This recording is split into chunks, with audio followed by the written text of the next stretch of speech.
সবাই কেমন আছো? আশা করি সবাই খুব ভালো আছো। তো আবার একটা নতুন ব্লগ নিয়ে চলে এলাম। আমরা আজকে বেরিয়েছিলাম, আমি আর আমার বোন একটা দরকারি কাজে একটু বেরিয়েছিলাম। তো এত টাইম হয়ে গেছে, সকালে ব্রেকফাস্ট করে বেরিয়েছিলাম, যদিও এত খিদে পেয়ে গেছে আমরা কিছু খুঁজে না পেয়ে লাস্টে দাঁড়িয়ে পড়েছি। এই যে আমাদের এখানে একটা ফুড ট্রাক আছে, এখান থেকে আমরা প্রায় খাই, এটা ঠাকুরিয়া বাস স্ট্যান্ড। তো অনেকে তোমরা যারা আশেপাশে থাকো তারা জানো এখানে একটা ফুড ট্রাক সকাল বিকেল সবসময় থাকে।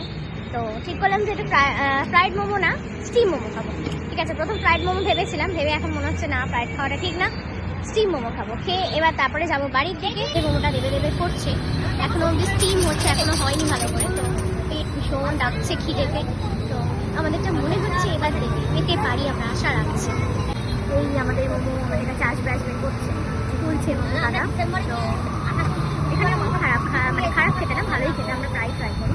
ব্যাপারটা হচ্ছে এখানে স্যুপটা যদি একটু টেস্টে ভালো হতো খুব ভালো হতো। তো হয়ে গেছে আমাদের দেখো, আমার বোন একদম হাত বাড়িয়ে রেডি নিবে কখন। চলো, এই হচ্ছে মোমো, এই হচ্ছে স্যুপ।